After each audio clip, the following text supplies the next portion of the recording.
1 Oktober Rumah Sakit Umum Madgasari segera dimulai. Komandan Watal menyiapkan pasukannya.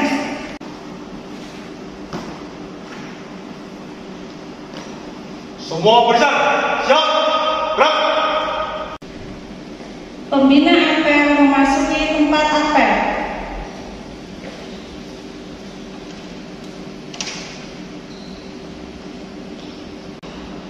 Penghormatan kepada pembina apel dilanjutkan laporan.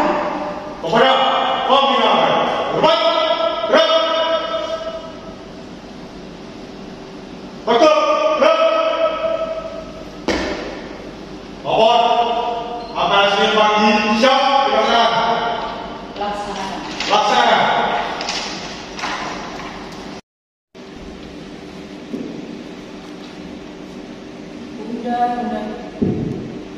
Undang-Undang Dasar Negara Republik Indonesia tahun 1945 pembukaan bahwa sesungguhnya kemerdekaan itu ialah hak segala bangsa, dan oleh sebab itu maka penjajahan di atas dunia harus dihapuskan karena tidak sesuai dengan peri kemanusiaan dan peri keadilan. Dan perjuangan pergerakan kemerdekaan Indonesia telah sampailah pada saat yang berbahagia dengan selamat sentosa menghantarkan rakyat Indonesia ke depan pintu gerbang kemerdekaan Indonesia yang merdeka, bersatu, berdaulat, adil dan makmur. Atas berkat rahmat Allah yang Maha Kuasa dan dengan didorong oleh keinginan luhur supaya kehidupan kebangsaan yang bebas, maka rakyat Indonesia menyatakan dengan ini kemerdekaannya.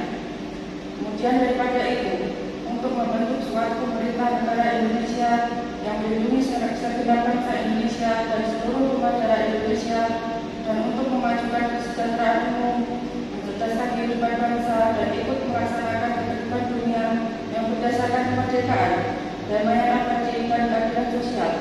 Maka disusunlah kemerdekaan kebangsaan Indonesia itu dalam suatu undang-undang dasar negara Republik Indonesia yang terbentuk dalam suatu susunan negara Republik Indonesia yang berkedaulatan rakyat dan berdasar kepada Tuhanan Yang Maha Esa, kemanusiaan yang adil dan beradab, persatuan Indonesia, dan kerakyatan yang dipimpin oleh hikmat kebijaksanaan dalam permusyawaratan perwakilan, serta dengan mewujudkan suatu keadilan sosial bagi seluruh rakyat Indonesia.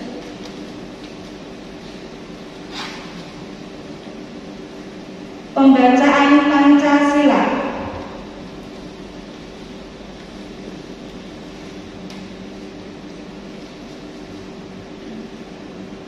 Pancasila.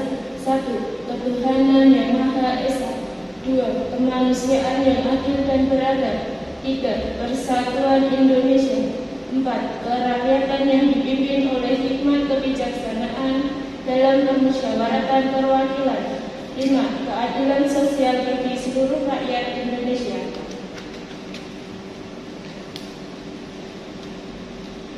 Amanat pembina apel, pasukan diistirahatkan. Terima kasih pada pagi yang lumayan cerah ini di akhir ujung bulan Oktober kita bersua kembali dalam rangka apel rutin Rumah Sakit Umum Madgasari. Di sini saya sedikit akan berbagi sesuatu untuk teman-teman, untuk rekan-rekan semua yang ada di seluruh pelayanan unit Rumah Sakit Umum Madgasari, di mana dalam grup-grup besar, dalam grup apapun yang saya ikuti akhir-akhir ini selama bulan Oktober, November, dan Desember, hampir semua rumah sakit se-Indonesia sedang bergalau-galau tentang akreditasi, reakreditasi kembali, dan menurut saya pribadi akreditasi bukanlah hal yang menakutkan seperti dulu. Jadi mari kita ikuti prosesnya mengalir begitu saja. Yang paling terpenting adalah bukan akreditasi bintang yang kita dapat, tetapi implementasi dalam pelayanan keseharian. Dalam hal ini saya sedikit berbagi tentang hak pasien dan keluarga, di mana dalam Undang-Undang Nomor 44 Tahun 92 tentang rumah sakit, di situ dijelaskan pada pasal 32 dijabarkan dengan sangat jelas ada 18 hak pasien, di mana sebagai pemberi layanan jasa di rumah sakit kita berkewajiban memenuhi menghormati hak-hak pasien. dalam hak pasien dan keluarga diringkas hanya menjadi 4 standar besar, di mana di sana dalam satu standar itu ada kewajiban bagi seluruh staf di Rumah Sakit Umum Abdul Lestari untuk mengetahui, paham, bahkan harus melakukan apa yang ada di standar hak pasien dan keluarga. Untuk itu dalam apel kali ini saya ingin sebagai sarana sosialisasi juga bagi teman-teman, oh ternyata dalam misalnya unit saya di unit pengaduan, Mbak Grace, ada nggak ya dalam standar akreditasi? Oh pasti ada di standar 3 HPK, sangat penting. Kemudian bagaimana implementasi keseharian dalam pelayanan? Mungkin saya akan memberikan contoh agar teman-teman selalu ingat. Jadi tidak hanya saya akan membacakan secara garis besar, tapi contohnya seperti ini.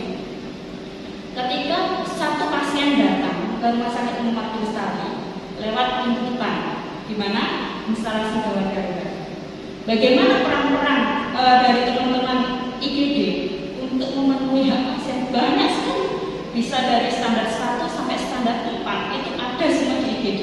Itu baru di satu unit. Bagaimana dengan unit-unit yang lain? Pasti nanti terlibat. Contoh tadi pasien datang ke IGD, masuk. Dari masuk kita persilahkan masuk ya, waktu itu teman-teman. Itu sudah ada standar 1 hambatan fisik. Apakah pasien ini mengerti dengan kadang-kadang secara otomatis karena kita orang Jawa pakai bahasa Jawa. Apakah pasiennya mengerti dengan bahasa Jawa? Kita tidak tahu. Itu satu. Yang kedua, ketika kita pindahkan dari mobil ke berangkat, hak pasien masuk lagi. Hak pasien yang pertama, privasi. Apakah kita menjaga privasinya? Jadi jangan lupa teman-teman IGD, penting sekali privasi. Sederhana, kita harus selalu sediakan selimut, penting. Itu privasi. Kemudian masuk pasiennya ke IGD. Satu tadi standar 1 sudah dilakukan. Ketika kita memberikan vital sign, memeriksa, menjelaskan, masuk di standar 2. Komunikasi dan edukasi. Bagaimana kita memberikan hak pasien? Bahwa pasien berhak mendapatkan seluruh informasi tentang apa yang ada, apa yang akan dilakukan oleh staf medis, baik itu dokter, baik itu perawat. Caranya bagaimana? Kita memberikan edukasi, ada form edukasi. Jadi tidak hanya di teman-teman di rawat inap atau IGD, form edukasi bukan formalitas ya. Jadi itu memang harus benar kita tahankan, kita umpan balik. Apakah pasien ini mengerti, keluarga ini mengerti dengan apa yang kita lakukan? Kalau sudah mengerti, monggo kita pakai cap verifikasi.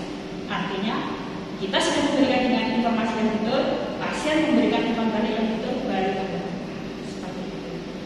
Itu baru 2 standar. Standar yang ketiga, misal dokter nih, oh ini pasien masuk dengan bedah, nanti dokternya bedah, selesai kita naik. Apakah pasien ini kita informasikan dengan benar? Harus dibedah apa? Harus ada info konser seperti itu. Karena info konser ini sangat penting. Ada beberapa hal kejadian mungkin dengan kurangnya informasi yang betul akan menimbulkan standar 3. Apa itu? Komplain. Komplain akan sangat rawan ketika kita memberikan komunikasi yang kurang memadai, komunikasi yang kurang tepat, dan komunikasi yang hanya sekedar. Jadi ketika komplain itu timbul, kemungkinan besar titik permasalahannya hanya pada di komunikasi. Jadi saya sangat berharap, saya bersyukur tahun 2022 ini komplain bukan hal yang teman-teman sudah mulai paham bahwa ketika ada komplain bukan kita mencari unit pengaduan, tidak. Karena unit pengaduan itu adalah wadah. Ketika komplain, apa yang kita lakukan? Kita harus paham SPO komplain bagaimana. Penting. Tidak hanya untuk staf medis, untuk staf non juga penting. Bagaimana mungkin itu bisa terjadi? Contoh di rawat inap, kita ganti spray setiap hari. Tiba-tiba spraynya kita ganti masih baru, tapi ada noda. Komplain ada hal yang tidak sesuai komplain. Apakah ini harus langsung ke unit pengaduan? Tidak. Komplain akan dilakukan, akan diberikan kepada pelayanan saat itu, misalnya rawat inap kantor medis. Rawat inap kantor medis akan memfollow siapa? Unit laundry. Unit laundry di bawah siapa? CSSD. Nah, kemudian bahwa setiap standar dalam merdeka itu melibatkan seluruh unit pasti. Misalnya ini kamar mandinya bau tidak bersih. Unit yang akan terdampak kebersihan pasti itu SLS ikut seperti itu. Jadi hal yang terpenting dalam akreditasi seperti yang saya sampaikan tadi, bahwa kita memang harus mengalir saja, implementasi yang sangat penting keseharian kita nggak harus HPK itu terdiri dari A, B, C, D, E, tapi pelaksanaannya nol. Tidak ada gunanya walaupun kita dapat bintang 5. Orang awam seperti itu kan saya nggak akan tanya, Mbak rumah sakit mana yang bintangnya 5, nggak akan tanya. Tetapi akan bertanya, oh saya mau menghadirkan pelayanannya bagus, perawat-perawatnya ramah. Karena kalau misalnya saya butuh sesuatu cepat, seperti itu. Jadi tidak hanya kita berpikir bahwa bintang 5 itu sudah segala-galanya benar. Tapi bagi saya pribadi bahwa akreditasi adalah implementasi keseharian, bahwa semua yang diharapkan di sana seluruh unit terlibat, sehingga pelayanan kita menjadi baik, dikenal masyarakat dengan sangat baik, dan bisa meningkatkan mutu dan standar sesuai. Jadi akreditasi sebagai salah satu tolak ukur mutu pelayanan masyarakat. Kita nggak apa ini sementara kita bintang 3, tidak apa-apa. Tapi pelayanan kita bintang 5, luar biasa. Seperti itu. Apalagi bagus lagi kita bintang 5, pelayanannya juga bintang 5. Saya harap semua teman-teman tidak usah takut kalau ada akreditasi, kita ikuti saja prosesnya. Bagi yang terlibat di dalam standar, monggo implementasinya di unit. Saya sangat tekankan implementasinya di unit yang kita kejar. Jadi agar pelayanan dan mutu yang kita dapatkan baik serta meningkatkan kualitas dari pelayanan rumah sakit menurut saya. Demikian apa yang saya sampaikan. Jangan pernah bosan untuk tetap belajar. Di usia berapapun kita wajib belajar untuk meningkatkan kemampuan diri dan meningkatkan kualitas kita sendiri. Terima kasih. Selamat pagi. Salam kasih. Pembacaan doa.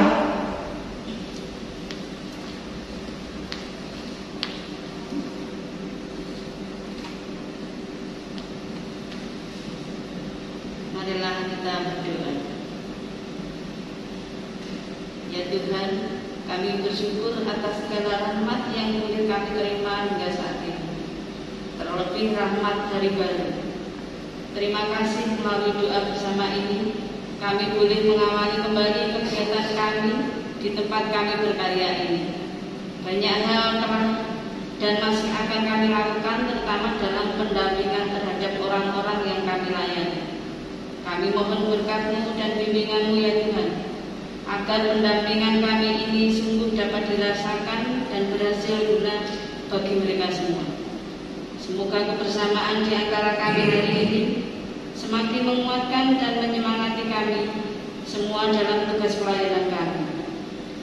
Mampukan kami untuk belajar dari kekurangan dan kelebihan di antara kami, agar untuk selanjutnya kami mampu memberikan yang terbaik untuk siapa saja yang kami layani.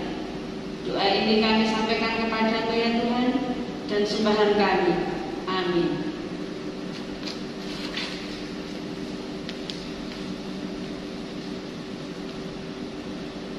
Laporan Komandan Weton ada pembinaan